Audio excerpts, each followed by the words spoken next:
In 1969, two brothers went fishing on the Altamaha River in the Clark's Bluff area. They cast their fishing rods, ready to wait for some fish to bite their bait, but at that moment, they saw something strange. At first, they thought it was a sturgeon, but then they saw that the length of this sturgeon was about 13 feet, almost as tall as two basketball players. Of course, such a size didn't frighten the brothers because some species of sturgeon can reach a length of 24 feet, which is about 3.5 basketball players. Something else surprised them. The face of this creature resembled that of an alligator. The tail was horizontal. It had a triangular crest along its upper body and sharp metal-colored teeth protruding from its mouth. A creature that looked like a dinosaur was quite an unusual phenomenon for the time when Steven Spielberg was an aspiring young director and didn't even think about creating Jurassic Park. So, on that day in 1969, two brothers saw something elusive, like Bigfoot or the Loch Ness Monster. They saw a creature that had been the subject of stories for centuries, a creature that is being searched for even today. They met Altamaha. This is a famous and narrow circles monster that lives near the mouth of the Altamaha River in southeastern Georgia. People from the Lower Muskogee Creek tribe talked about it long before the British colonization.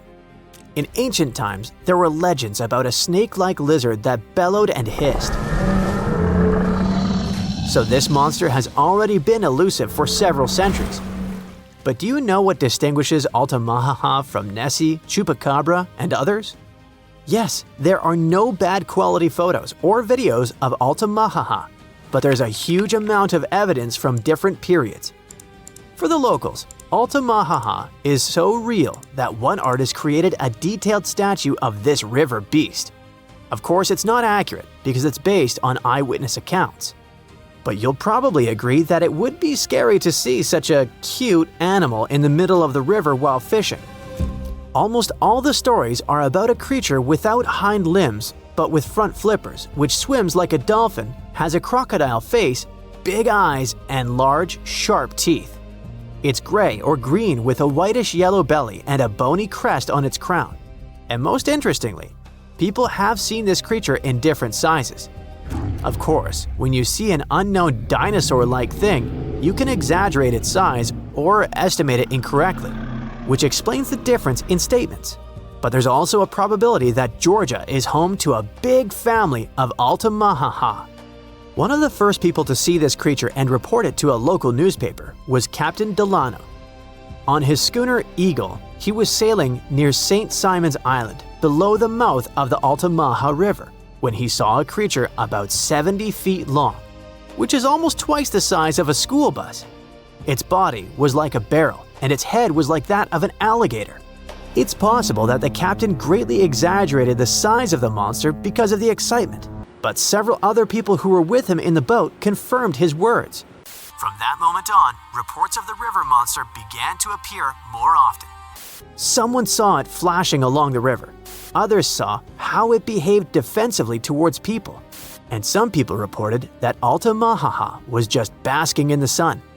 Just imagine its displeasure. Not only fishers met Altamaha. In the 20s of the last century, lumberjacks were crossing the river and saw a huge snake-like monster. In 1935, a group of hunters saw a creature they called a giant snake. In the 1940s, Boy Scouts encountered a similar creature. And in the 1950s, two employees from Reedsville State Prison saw it. For so many years, people have been meeting it, and no one has ever managed to catch the monster. Perhaps it's smarter than it looks and always very careful. Maybe people are afraid to touch it. Perhaps they consider it a national treasure and protect it. But one day, there was a case when Altamaha almost fell into a trap. In the summer of 1980, two men saw a monster wallowing on a muddy shore. It seemed like it was stuck and trying to get out. The witnesses said that the rough, dark-skinned creature had finally left the shore, dived into the water, and disappeared. Later that year, another man said he had seen something similar. A snake-like large creature with two brown humps protruding from the water. It dived into the water and churned the surface, like a boat while moving. Other witnesses catching crabs described Altamahaha as the largest eel in the world.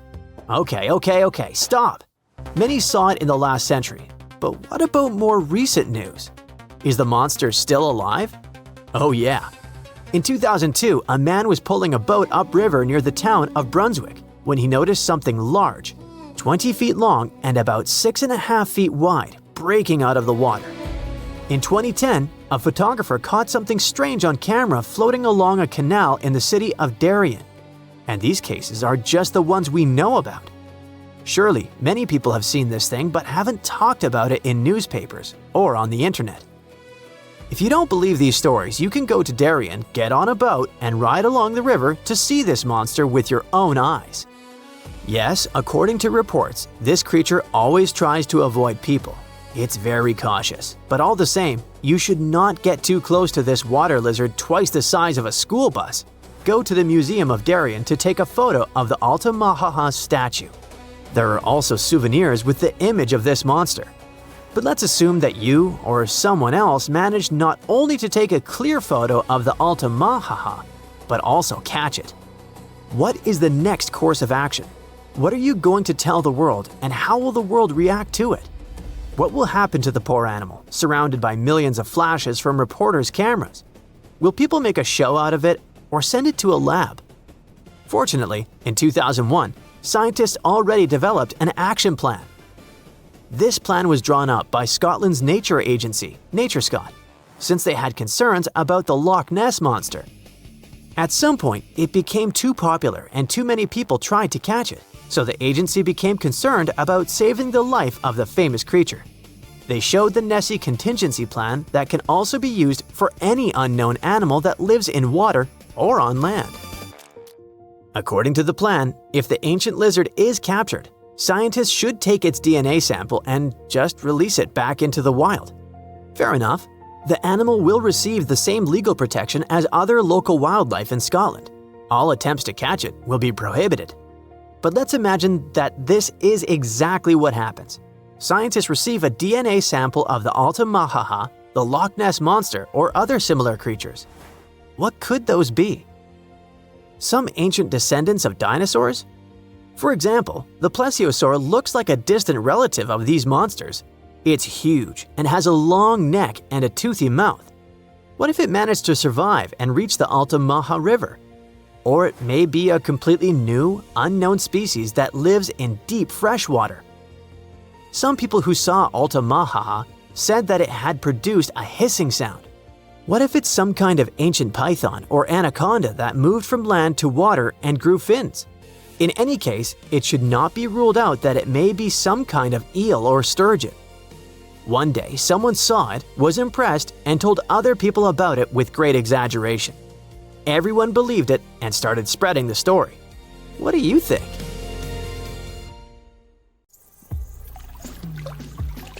Now, of course you know that the Amazon River is famous for its piranhas, bull sharks, and other creatures you don't want to meet.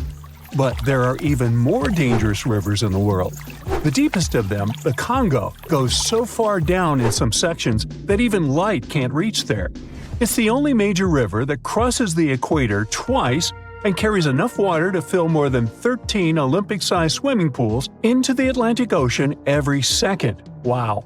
Even the most experienced boaters have trouble passing through all of the river's strong currents, rapids in its upper part, and waterfalls and gorges in the lower section. The Congo currents are so fast and powerful that they even divide animals like mountains and oceans do. There are new species of fish evolving separately on the two banks as they can't reach the other side and breed with each other. One of the most dangerous types of fish living here is the Goliath tigerfish. These monsters, that grow up to 5 feet and travel at the speed of 25 miles per hour, are relatives of piranhas. Their mouths are full of vicious, razor-sharp teeth. Their females lay hundreds of thousands of eggs, and the offspring are predators from birth. You have a good reason to fear the Goliath tigerfish, as they're the only freshwater fish in Africa that have attacked crocodiles and even humans. Okay, not swimming there. There are dense jungles and more hungry wildlife, including snakes and some aggressive hippos, all along the river. Still, it's used as a water highway in Central Africa, so barges traveling on it for weeks are often crowded with up to 2,000 people and capsize every now and then. And if you believe the local folklore, there's one more thing to be afraid of: the one who stops the flow of the rivers, a dinosaur-like beast that is said to live in the Congo River basin. There have been over 100 sightings over the last century, but no one can provide solid evidence the beast is real. At the turn of the 21st century, there was a series of terrible, mysterious stories on the Kali River in Asia. Something described as a mud-colored water pig would drag swimmers underwater in front of terrified eyewitnesses. British biologist Jeremy Wade stepped up to crack the case. He noticed that all the scary incidents were happening in one specific spot, stretching about 4 miles. Villagers told him this creature was growing big and bad from all the food it got. Wade examined the water with a depth sounder and thought it could have been a whirlpool. Then the monster dragged a domestic water buffalo into the water. The buffaloes are big and heavy, so the creature that attacked it would have to be super strong. Saltwater crocodiles don't go so far inland, and the most common local species of crocodiles don't live in cold waters. There were no bull sharks in the area either. Finally, Wade spotted several goonch catfish underwater. Some of them were human-sized. They couldn't capture these monsters with a regular fishing rod, but a special ceremonial construction did the job. The largest fish was 6 feet 7 inches long and 3 times the weight of an average gaunch. It was large enough to take down a human or a large animal, but Wade mentioned there could be even bigger ones living in the Kali River. The Orinoco River in South America is dangerous to navigate because of some crazy curves and strong underwater currents. It's easy to get lost here, even if you have your GPS on. There are sudden waterfalls all along, and you must be prepared to handle those to survive. The river is the only home to a rare Orinoco crocodile and has some pretty scary-looking vampire fish swimming around. This payara fish has sharp, spiky daggers that line their gums and 2 elongated fangs that rise from their lower jaws. Could probably use an orthodontist and some braces, you think? It's a ferocious hunter constantly looking for the next victim, which is going to be a medium or large-sized fish. If a human catches a payara, it will defend itself, leaving cuts, nips, and bites, but there are no known cases of this cutie taking a human life. Well, that's good. The Yellow River in China received its name after its color, but it wasn't always this yellow. It was first formed at least 30 million years ago and shifted its course over 30 times over the centuries. Yellow sediments moving downstream from a plateau in the distance transformed it from clear to muddy. This fine-grained substance piled up at the bottom of the river and formed natural dams. The huge amounts of water that the river carries need to find their way to the sea, and that's when major floods happened, taking several million lives in various epochs. The locals tried to solve the problem by building higher and higher levees, but it only made things worse. Water coming out of the river would now have nowhere to back up, as the riverbed was higher than the surrounding land. This even shifted the river's mouth. Now there are massive dams and dikes all along the river to try to contain it. The Parana River is the second longest in Latin America and has many tributaries. They flow in from the highlands near the Andes, and there's a huge drainage in the wet season. This makes the river a perfect home for, guess what, piranhas. There are 30 to 60 species of these scary fish in the Parana waters. In late 2013, they attacked bathers cooling off by the water on a hot day. People started running out of the river as they felt something was biting them in the water. Luckily, no one lost their lives in the accident, but it's still considered one of the most audacious piranha attacks ever recorded. Biologists later determined that the type of piranhas, called palomates, was to blame for this, and humans had probably disturbed their breeding grounds. Well, the piranha also has a strong current that is tricky for boats and swimmers to overcome. Plus, it often floods, which can be dangerous for people living in the surrounding areas. The longest river in the world, the Nile, flows through 11 countries all the way into the Mediterranean Sea. Expeditions have spent centuries looking for its source, and no one still knows for sure where this mighty river begins. Adding to the mystery, the Nile takes an unexpected turn right in the middle of the Sahara. Scientists have figured out the reason is a massive underground rock formation from millions of years ago. The Nile has served as the most important water highway for civilizations through centuries, but it has some pretty dangerous inhabitants, like crocodiles that grow to be 20 feet long, which is slightly more than the height of an average giraffe. These bad guys can reach a speed of 30 miles per hour on land and take the lives of a couple hundred people every year. Hippopotamuses that also live here sometimes go after boats, and venomous snakes like the black mamba and the Egyptian cobra add to the mix. One of the most dangerous creatures on the Nile is the mosquito, as they carry around all sorts of diseases that affect hundreds of thousands of people. The Brahmaputra River in Asia carries waters from the mighty Himalayas. When the snows in the mountains melt, the river floods massively, causing landslides, displacing millions of people, and taking the lives of hundreds of animals in the nearby national parks. Such floods are also common during the monsoon season in India, from June to October, with heavy rains. The course of the Brahmaputra River has changed incredibly over the past 2.5 centuries. Erosion is another danger it's hiding. The banks of the river are mostly made of weak cohesive sand and silt, and even though the erosion rate has gone down, it is still the reason a lot of people lose their land and get displaced. The Brahmaputra is one of the few rivers in the world that has a tidal bore. That's a strong tidal wave that pushes up the river against the current where a river empties into an ocean or sea. And there you have it. This is Lolong, the largest crocodile ever found, stretching about 20 feet long. Now, imagine living in a world full of Lolongs, only with longer legs and the ability to run on land like a greyhound. It sounds like a nightmare monster, but she was real. Fossils of giant crocodile-like creatures were discovered back in the 1930s, and now scientists have found that these beasts once roamed and dominated lands far bigger than they imagined. We're talking about the cebicids. They're a family of prehistoric crocodiles that once ruled South America, especially in what is now Argentina, Brazil, and Bolivia. And scientists discovered that these ancient predators were huge. Some species may have grown up to 20 feet long. Now, to give you an idea of how big that is, well, that would be you, and that would be her. Yeah, good luck outrunning that. Oh, by the way, they wouldn't be slithering in the water. They'd be walking right beside you. And that's actually the biggest difference between them and their crocodile relatives. Most cebicid species lived entirely on land. They were like lions, powerful, moving on all fours, but with tough crocodile-like skin.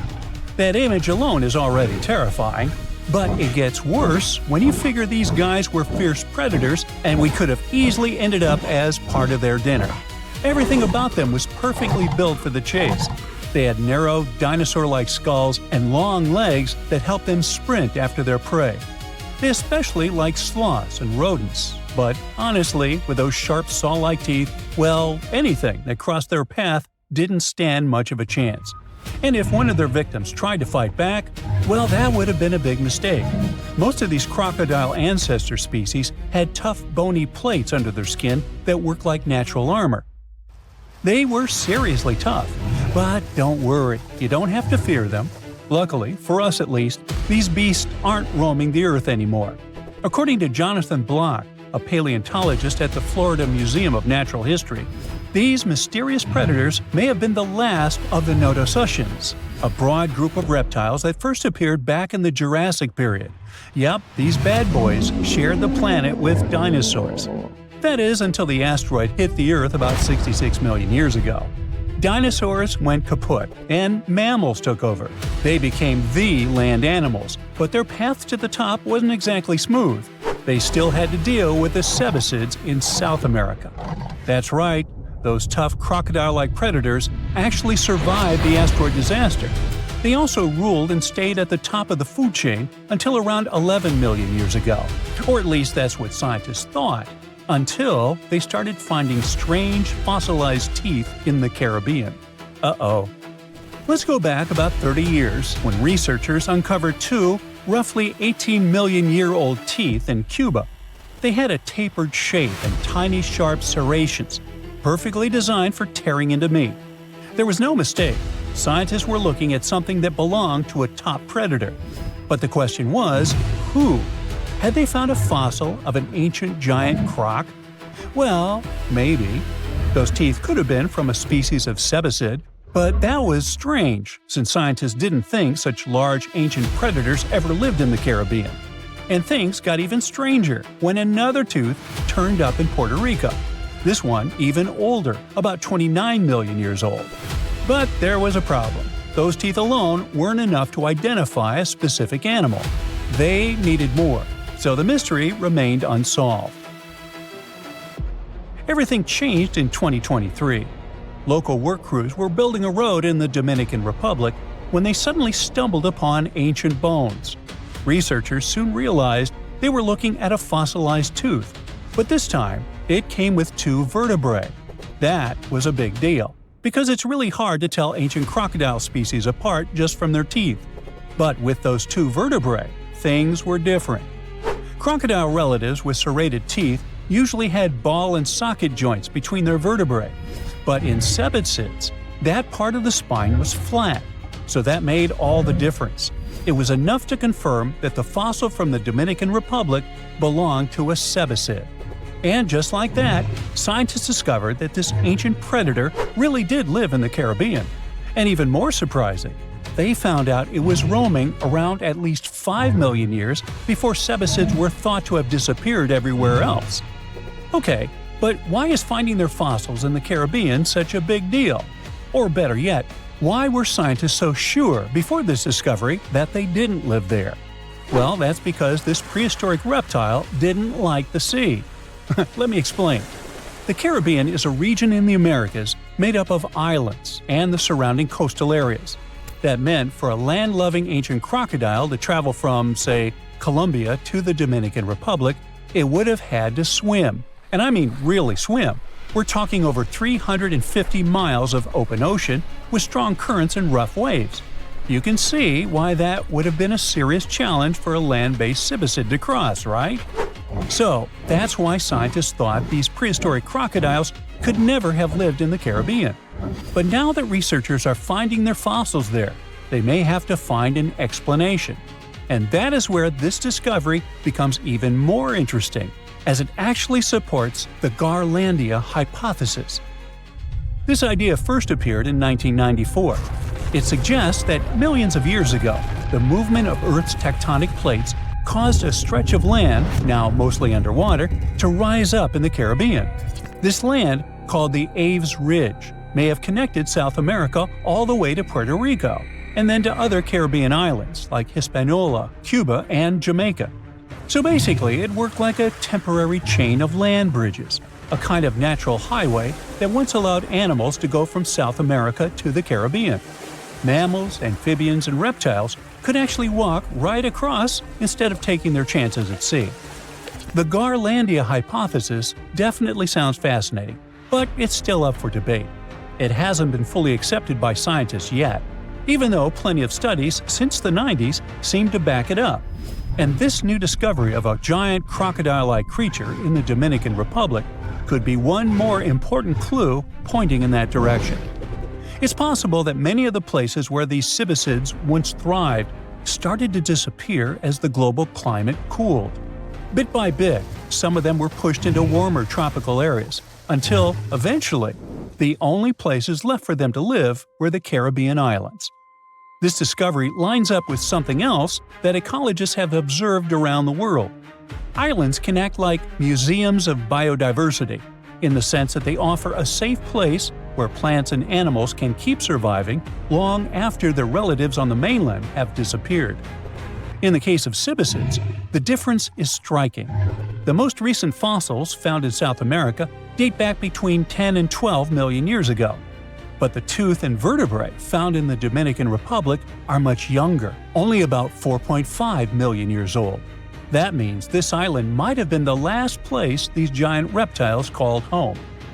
And if those serrated teeth found on other Caribbean islands also turned out to belong to ceticids, that would be huge.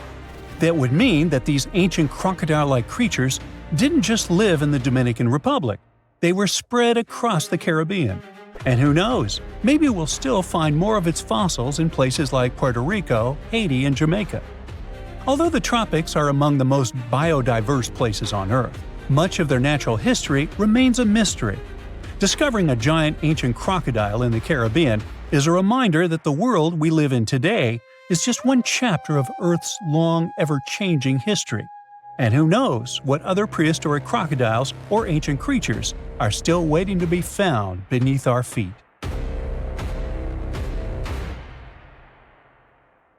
Harvard biologists have uncovered a truly bizarre frog species that sports extendable claws, much like those of a cat. This hairy frog breaks its own bones to produce claws that puncture through its toe pads, likely when it feels threatened. Some salamanders push their ribs through their skin to create protective barbs, but scientists have seen nothing quite like this claw mechanism before. 9 out of 11 frogs in this genus have this feature, and most of them live in Cameroon. A bee's life doesn't have to end after it stings you. Some of them can carefully take out the stinger without passing away later. The bee starts circling around until it loosens and takes out the barbed stinger. After that, it just flies away without leaving any marks on your skin. Unlike wasps, which are carnivorous and can be aggressive, bees are mostly peaceful creatures. They either stay in their hive or move from flower to flower, helping to spread life on Earth because they're crucial for pollination. For bees, stinging is a last resort because it means demise for them, so they can choose not to do it to save themselves. You probably have heard that a salamander can regrow its tail if it loses it completely. Well, Mexican tetra, also known as the blind cavefish, goes further and can grow back its heart. Well, sort of. It won't get a new, full heart overnight, but it can regenerate its tissues. Scientists decided it could be useful for us humans, as they're studying these fish, to see what's their secret, and why not all animals can play the same trick. Thorny devil dragon lizard surely agrees with the proverb, 2 heads are better than 1. The knob growing from its back serves as a false head to trick whoever is after it. They also have a special camouflage coloring and a scary spiny body for extra protection. And if it doesn't sound cool enough, they also drink with their feet. Now that's a handy feature when you live in the scorching hot desert. The water goes directly from their feet to their mouths through little grooves between scales. Meanwhile, some flies have eyes on stalks. It might sound strange, but those stalks are super useful. First off, they give the fly amazing vision, so good they can even peek around corners. Secondly, these stalks can be used as tools to push away rivals, and the longer the stalks and the wider the eyes are set, the more attractive the male fly appears to females. It's like their way of showing off that they're strong and have good genes. Spiders have some seriously awesome biological tricks up their sleeves, or legs. Spinning giant webs of incredible strong silk to catch bad guys is a real superpower, and Darwin's bark spider is especially good at it. This spider can weave massive webs that stretch across entire bodies of water, with anchor strands that reach up to 82 feet long. Scientists were curious about how strong this spider silk really is, so they put it to the test. They discovered that Darwin's bark spider silk is twice as tough as any other silk and 10 times stronger than Kevlar, which is an ideal body armor material. The web can handle insane amounts of kinetic energy before breaking, ensuring that no tiny insect or a villain can escape its web. The real Hulk of the animal world is the male horned dung beetle. It is the strongest animal in the world. This little powerhouse can pull 1,140 times its own body weight. Its secret to success is its desire to find a partner. Female dung beetles dig cozy tunnels under piles of dung for mating. When more than one male shows up, the competitors lock horns and wrestle each other out of the tunnel. Smaller beetles also have a chance though, as they can move faster and slip into the tunnel more easily. Meanwhile, an alpine ibex has the superpower of defying gravity. Yep, it can scale steep rock walls just to get a lick of salt to complement its vegetarian diet. It's like when you storm the nearest grocery store for some late-night snacks. Back in the animal world, ibexes use concrete as an unconventional salt lick. Animals can't live without salt. They need it for their nerves and muscles to function properly. Wild goats have these rock climbing skills thanks to the elastic and rubbery pads on their hooves. They help them grip the rocks, and a hard, sharper outer hoof edge hooks into the tiny rough spots on the rock surface. Now, the pistol shrimp is just 1.5 inches long, but it can snap its claws at a speed of 60 miles per hour. That creates a bubble in the water that forms a vacuum, and it sends a powerful water pulse that can stun prey. The snap is so intense that it generates a noise of 218 decibels, louder than a gunshot, and a temperature that is as hot as the sun's surface. There's even a brief flash of light. Some scientists are thinking of creating a mechanical version of the pistol shrimp to use in medical practice or for a new type of compression engine. Now, if you go hiking in the trails of the Pacific Northwest, keep an eye on the ground and any decaying trees for some bright yellow spots moving along. These are the keels of a dark centipede about 2 inches long.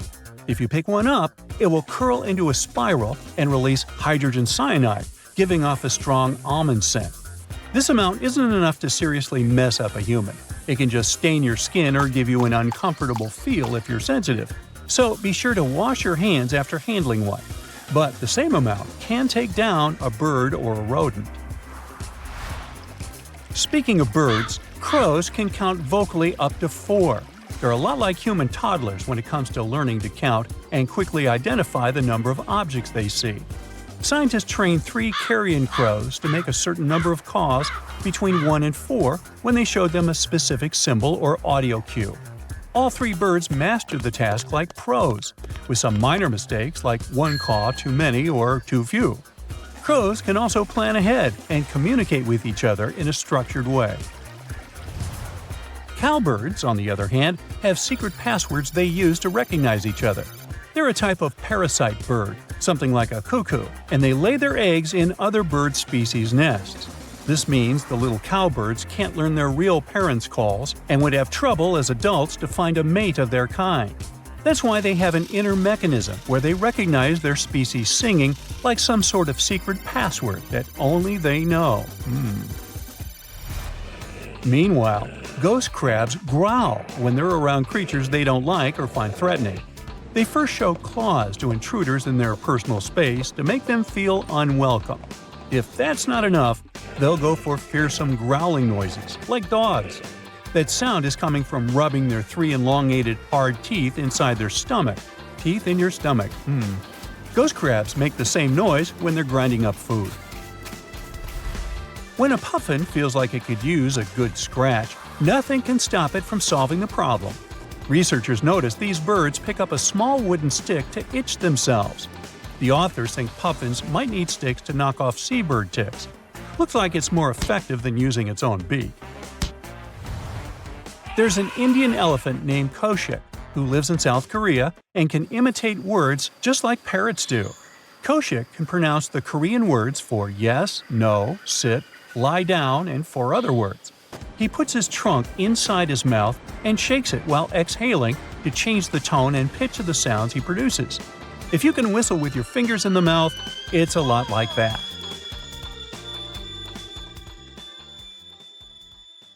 "75 million years ago, North America was full of scary dinos, both walking and flying, and insects the size of birds. But the biggest predator there was something way scarier, a crocodile so massive it could swallow dinosaurs whole. This beast was roughly the length of a school bus, weighed more than 5 tons, and had teeth the size of bananas. Its name was Deinosuchus, which literally means terrible crocodile. And trust me, it lived up to that name. Scientists have found its fossils all across North America, from Mexico to Texas to New Jersey and Montana. It means this monster could live pretty much anywhere it wanted. It wasn't picky. It roamed rivers, swamps, and even coastlines. And when it was hungry, anything that moved was fair game. Fossilized dinosaur bones show massive bite marks matching its jaw pattern. So yes, it actually took down dinosaurs. What's even crazier is its bite force. Based on skull reconstructions, scientists estimate it could crush bones with more power than T-Rex. So if a T-Rex ever got close to the water, it might have ended up as lunch. But Deinosuchus wasn't just a bigger and meaner version of today's crocodiles. It was more closely related to alligators. Recent studies show that it actually belonged to an ancient branch of crocodilians that split off before the ancestors of modern alligators and crocodiles. It was like that weird cousin in your family tree who doesn't quite fit in, but somehow looks like everyone. It had traits from both groups, like salt glands that helped it survive in both freshwater and saltwater. That's rare because most crocs today can't handle salty environments for long. This feature might have been its secret superpower. Around that time, North America was divided by a massive inland sea called the Western Interior Seaway. It stretched from the Arctic Ocean down to the Gulf of Mexico. Deinosuchus could travel across it, sneaking along the coasts and striking anywhere there was food. Still, scientists argue about its favorite hangout spot. Some say it mostly lived in rivers and swamps, and the fossils found near the coast just happened to be preserved better there. Others think it really did patrol the ancient shoreline, waiting for dinosaurs that wandered too close. Either way, this reptile ruled its world, and the climate of its time helped it thrive. The late Cretaceous was a warm, humid idyll filled with wetlands, forests, and endless food sources. Giant turtles, fish the size of cars, and whole herds of herbivorous dinosaurs gave Deinosuchus an all-you-can-eat buffet.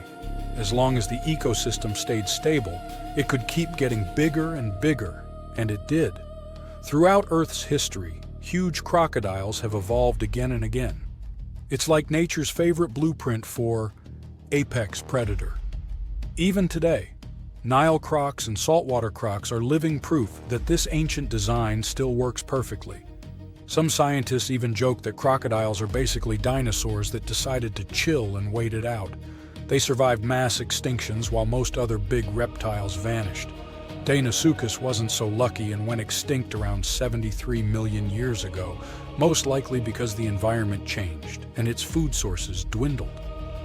But the ocean is still full of mysteries. Maybe some gigantic croc-like beasts are still lurking out there. And while we're guessing, let's look at some other prehistoric creatures that make scientists rewrite what they thought we knew about life on Earth. First up, we have the Dragon of Death. Don't even make me pronounce its full name, Thanatosdracon amaru. Scientists found its bones in western Argentina, in formation layers called the Plautier Formation, from about 86 million years ago, the late Cretaceous. This creature wasn't just big, it was gigantic for a flying reptile. Judging by some of its bones, it has a wingspan somewhere between 23 and 30 feet. That's like a small plane wing outstretched. It's officially one of the largest pterosaurs ever discovered in South America. Its fossils are pretty well preserved, including parts that are usually squishy and fragile in flying reptiles like vertebrae and limb bones. This gives scientists clues not just about how it moved, but about what ecosystems were like back then. Looks like it enjoyed marshy floodplains, big open skies, and plenty of prey below. Our dragon likely used its size to its advantage, either going after small dinosaurs or scavenging. The fact that this massive creature managed to evolve wings capable of flight is just crazy. Next, we've got a creature that looks like a mix of a dino and a skunk to me, Stegosaurus elongated. Scientists found fossils of this cool guy in southern Chile, among rocks deposited about 75 million years ago.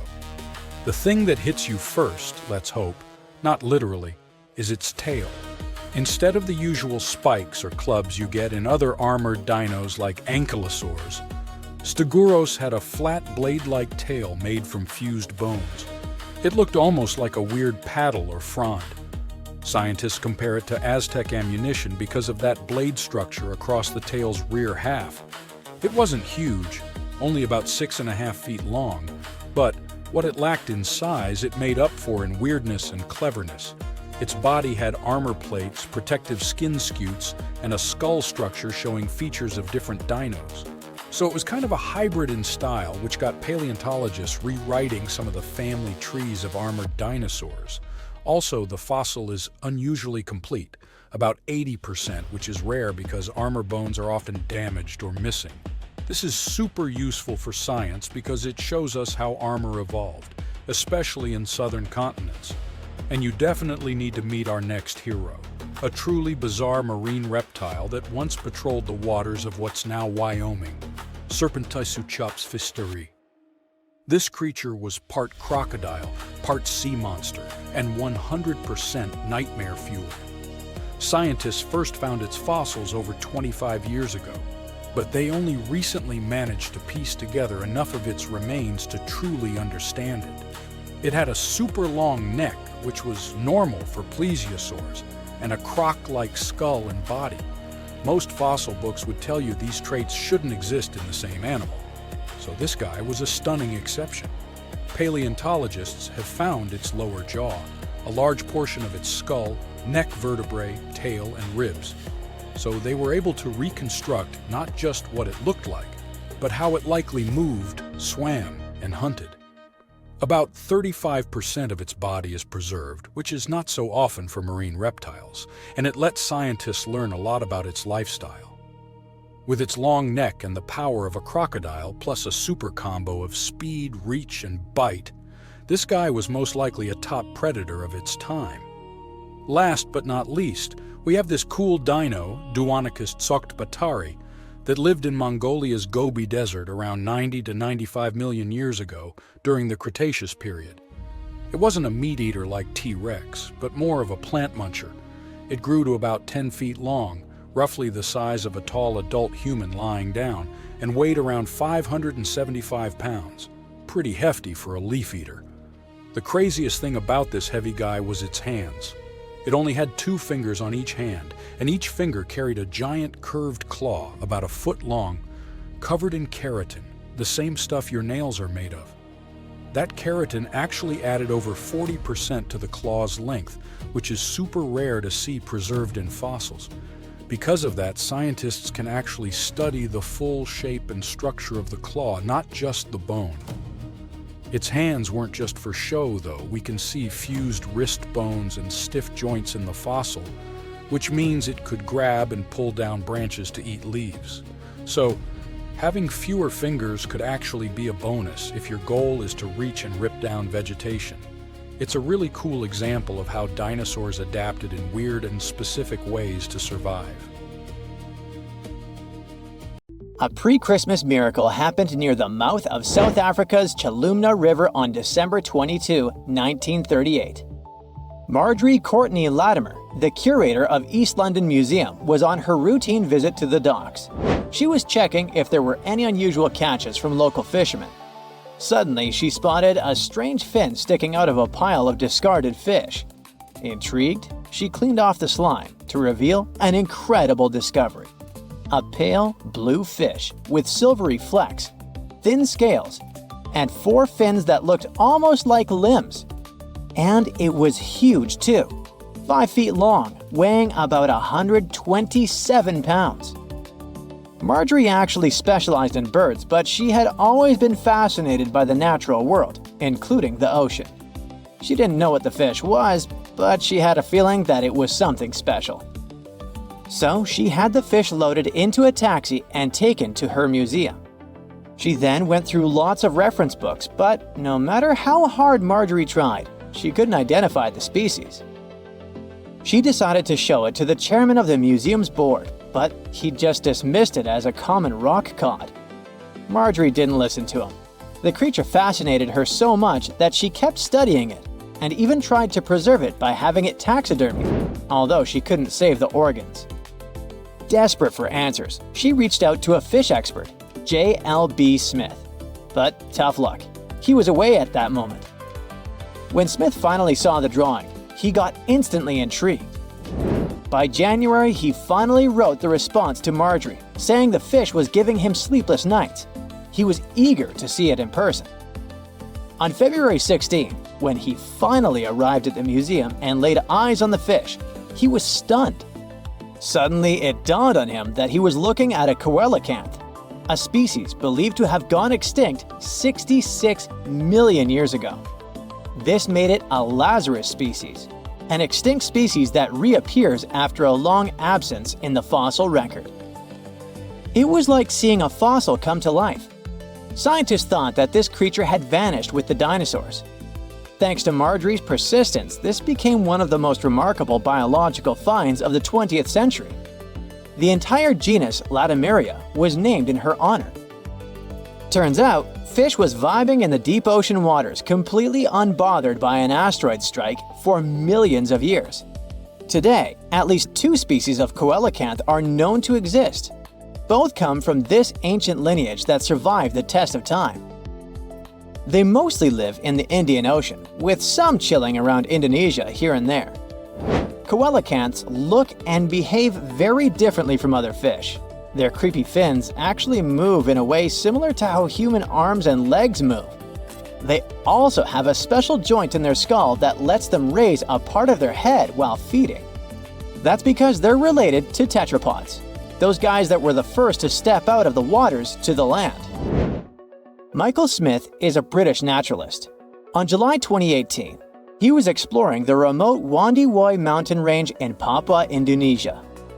He was there to search for rare, pretty flowers called rhododendrons, but he accidentally took a photo of a funky-looking creature. Smith got very curious about this animal. He then returned for another expedition, this time with a local guide. He spent 10 tough days searching high in the mountains. The terrain was harsh, with constant rain, slippery ground, and leeches crawling into their boots. When they were already exhausted and close to giving up, the miracle happened. The team finally spotted and snapped a picture of the animal. This cute thing turned out to be the Wandiwoi tree kangaroo, the one thought to be extinct for 90 years. The first time it was discovered was 1928. It's a sad story. A biologist spotted it while studying the area, and this was the first and the last time we saw that animal. But as it turned out, it wasn't extinct at all. It's just a very elusive and sneaky creature. This marsupial lives in small, isolated, steep and misty forests. Very few people venture there, all because of the reasons we mentioned: the rugged terrain, dense bamboo thickets, lack of water. Even the local hunters had never seen one. They're super cute with their round face, reddish fur, and appearance that looks like a mix of a monkey and a bear. It's a weird type of kangaroo that jumps on the trees, not the land. When Michael Smith rediscovered it, he immediately contacted experts, including a specialist on tree kangaroos. The discovery was confirmed. Even though it's still hard to catch these creatures in the wild, they're still a mystery to science, and scientists try to protect the species. In 1996, researchers from the Wildlife Conservation Society were walking around the meat market in Thakek, Laos. Suddenly, they spotted a bunch of weird rats. Yeah, it may seem to be a common thing for a market, but those were no simple rats at all. At first, they thought it was a new species. They called this new rodent the Laotian rock rat. This animal was so different from other rodents that biologists wanted to place it in its own family. But in 2006, Mary Dawson and her team challenged this idea. They suggested that the Laotian rock rat might actually belong to an ancient family of rodents, the ones that were believed to have been extinct for 11 million years. In the same year, scientists finally captured and documented a live specimen. And guess what? Those were indeed those ancient rats. They didn't go extinct. They just preferred to avoid the spotlight and decided to go vibe in the limestone karsts of Laos and a small part of Vietnam. Turns out, the locals were even familiar with the rodent, regularly trapping it for food. Right, that must be the true reason for their hermit lifestyle. Now, these guys are a huge interest for scientists and are being studied carefully. In 2019, some scientists went on a joint expedition on Fernandina Island in the Galapagos archipelago. During the expedition, the team started noticing weird things: tracks, scat, and claw marks on trees. By following them, they suddenly discovered the culprit. A mysterious turtle that was sitting on a high elevation on the volcanic island. It was a lone female tortoise. They nicknamed her Fernanda. That's because they recognized her as a Fernandina giant tortoise, a species that was thought to have been extinct for 112 years. The last time we've ever seen this species was in 1906, when scientists found a male tortoise and sent it to the California Academy of Sciences. They thought that volcanic eruptions and extensive hunting caused the species to completely disappear. This was a huge deal. It provided hope for the survival of the Fernandina giant tortoise. Park rangers said that they saw signs of at least 2 other tortoises, so maybe they'll be able to find them soon. The Galapagos Conservancy has launched fundraising efforts to support further expeditions. In July of 2007, Luis Enrique Minguez was hiking in La Palma, a small island in the Canary Islands. He's a researcher in the Institute of Ecology and Conservation. While he was walking through the northeastern part of the island, he spotted an interesting lizard. The lizard was almost 12 inches long. He saw it near a forest trail, about 147 feet above sea level. Minguez took a photo of the lizard and shared it with his buddy researchers. After seeing the pictures, they realized that it was the long-lost La Palma giant lizard. This species was presumed to be extinct for centuries. They thought that it disappeared within the last 500 years due to being hunted by cats and habitat destruction. Unfortunately, even though they were super hyped up at first, things didn't go so well next time. They did some follow-up expeditions in October of 2007, and then some more, but they couldn't spot the lizard anywhere again since then. The lizard probably lived in very high and dry spots of the island. Researchers hope to discover at least some of the lizards in the future and help them thrive once again. There's a monster hiding in the remote forests, swamps, and rivers of the Congo Basin in Central Africa. It has a long neck, looks like a dinosaur, and is the size of an elephant, or maybe a hippo at least. That's what people who claim to have seen it say. It should have gone extinct millions of years ago, but this Congo's version of the Loch Ness Monster somehow survived. This creature is the Mokele Mbembe, which means one who stops the flow of rivers, and more folks are saying they've seen it lately. European explorers first heard the stories of this creature from the people living near the Congo River in the early 1900s. A German captain even included a description of the monster in his official report from his expedition. The locals told him the animal was of a brownish-gray color with smooth skin, a very flexible neck, and only one long tooth that could be a horn. Some of them mentioned a long, muscular tail, like that of an alligator. They also said that the creature lived in the caves, but climbed the shores even in the daytime to find some plants to eat. Locals also believed its favorite snack was a kind of liana with large white blossoms. Some of them even showed the German captain some fresh path the monster left leading next to those plants.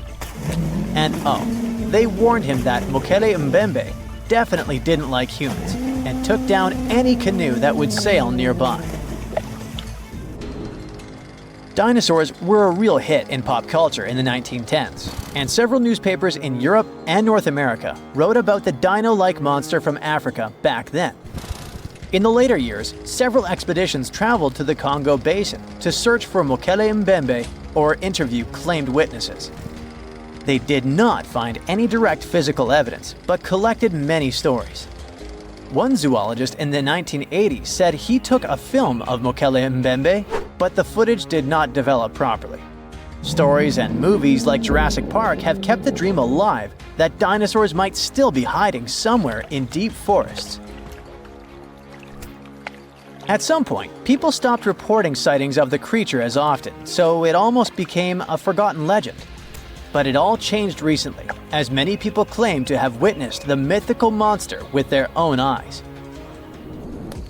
Cryptozoologists, those fans of mysterious creatures, believe it could be a dinosaur that, for some reason, didn't go extinct, related to a Brachiosaurus or a Diplodocus. This idea comes from how people describe seeing the creature with a super long neck, a huge body, and a tiny head. They think it might have stayed hidden in the deep forests of Africa all this time. But scientists say that if it really were the last living dinosaur, we would have found some real proof by now, like a photo or bones or something showing it walking around the Congo Basin. Some expeditions that are trying to find proof the monster is real have even used sonar technology to scan the murky waters of Central African rivers and lakes in search of any large, unidentified creatures. Some people even narrowed down the monster's location to a specific remote lake, surrounded by untouched jungle in the swamps. So far, the search for evidence hasn't been successful. The explanation behind all the sightings of the Mokele Mbembe could be the changing ecosystem. More and more human settlements are moving into the huge Congo Basin rainforest. People aren't used to seeing large animals that live in the forest, so they believe they have witnessed the mysterious creature from their folklore.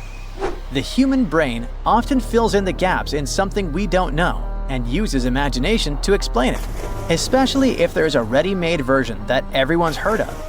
But still, we can't completely rule out the possibility that there are some new, unknown species of animals hiding in the Congo forests. Maybe just not a missing dinosaur. Another legend, this time Mongolian, says there's a giant worm living deep in the Gobi Desert. Yep, similar to the monster you've seen in Dune. The creature, which is supposedly up to 6 feet long, can spit acid that could melt anything and shoot electricity. They say it spends most of its days hiding underneath the sandy dunes, but likes to come out during the wetter months of June and July. The people in the West first found out about the megaworm of the Gobi Desert thanks to an American paleontologist, Roy Chapman Andrews. This brave man was probably the inspiration for Indiana Jones. In 1926, he wrote about the creature in his book. At the meeting with Mongolian leaders, Andrews heard detailed descriptions of the creature, even though none of them had ever seen it themselves. One of them said it looked like a sausage that was about 2 feet long, with no head or legs. According to him, the worm was so poisonous that just touching it could instantly take your life, and it lived in the loneliest parts of the Gobi Desert. Andrews didn't think the creature was real, but he shared these stories again in another book. And then, stories of the monster spread around the world. In some of them, it's only 1 foot long. In others, it's as large as a human. Some say it looks like a snake, and some describe it as a caterpillar. Some people claim it has wings and can fly, and others think it could be a supernatural evil being without a body. The color of the creature also remains a subject of debate. It could be white-gray, brown, or even bright red. The stories of witnesses are probably so different because the creature doesn't even exist. In 1983, one scientist who was visiting the region heard that an old man had managed to finally catch the mysterious worm. He also found out there was a nest nearby and decided to risk it all and see it. But instead of a scary monster, there was a tartar sand boa inside. Luckily for the scientist, this snake is non-venomous, but it does have gray-brown scales and could match the description of the giant worm. When he showed it to the locals, supposedly all of them said it was the monster they had seen. Big expeditions from America, Britain, and New Zealand came to the Gobi Desert to try and find the creature. Many other adventurers came from all around the world on their own, but found no evidence the monster was real.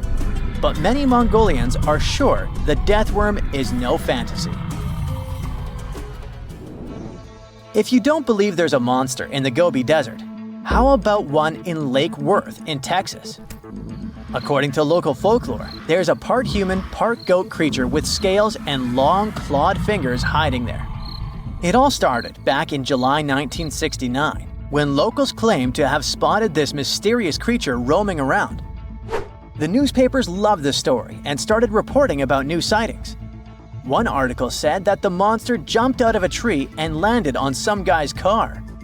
Another report claimed that the Lake Worth monster decided to throw an automobile tire at a group of people. Someone even managed to take a photo of the creature, and the newspapers published it. Locals started flocking to the lake at night, hoping to catch a glimpse of the creature, but no one could find any evidence it was real after all.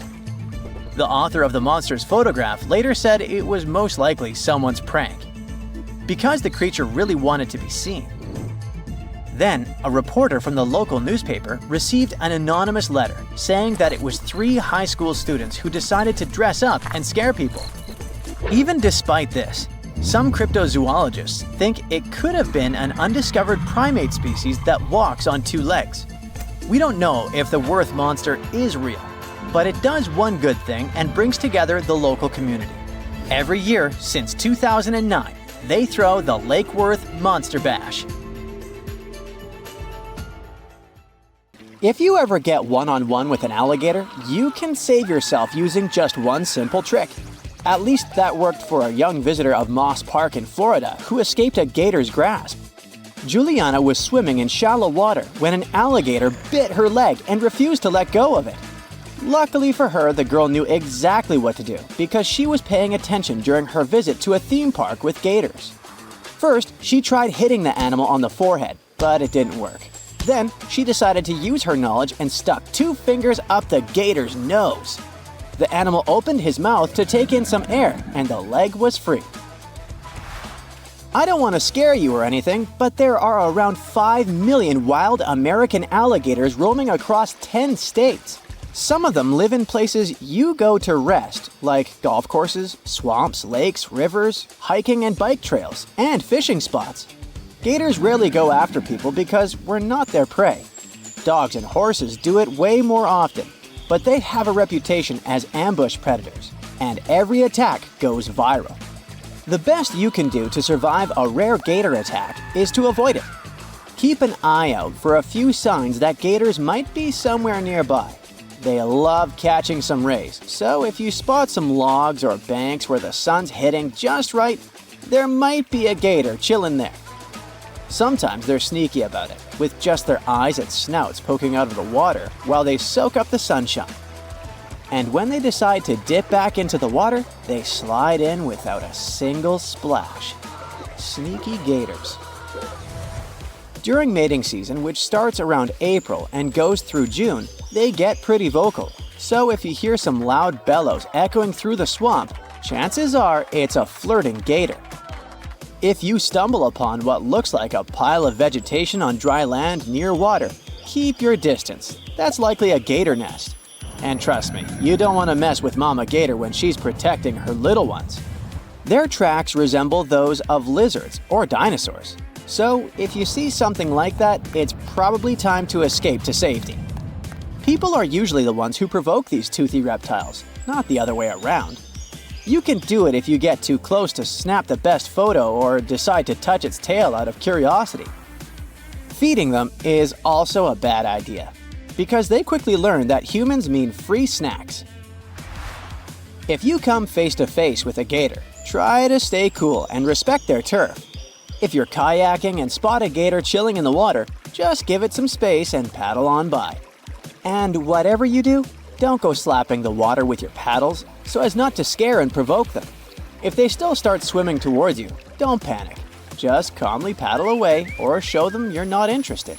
If nothing works and the gator's trying to drag you under, aim for the sensitive spots.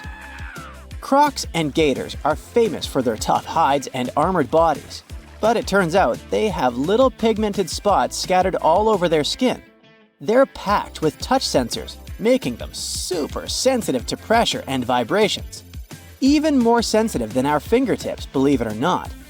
Scientists have several ideas about what these spots are for. Some think they might be little cleaning stations, secreting oils to keep the critters fresh. Others suggested they could detect electric or magnetic fields, or even sense changes in water salinity. But the latest study suggests they're mainly honed in on feeling pressure and vibes. They respond to everything from gentle ripples in the water to barely there pressures. Try poking them in the eye, hitting them in the top part of the skull or the side of the jaw. Or maybe just give them a good 1-2. If you're in the water, the main danger is drowning, not the bite. Get to land as soon as possible. Humans are way better on solid ground than gators are. But don't let your guard down once you're out of the water. A gator can punch you with its tail or the skull. But the good news is that alligators aren't known for their marathon running skills. It's pretty rare for them to chase humans on dry land, and even if they do, they're not winning any races. They top out at around 9.5 miles per hour, and they can't keep up that pace for long. So you have a good chance to run away, and you shouldn't do it in zigzags like the popular myth says. It'll just slow you down. They are way more efficient in the water, swimming at a speed of up to 20 miles per hour.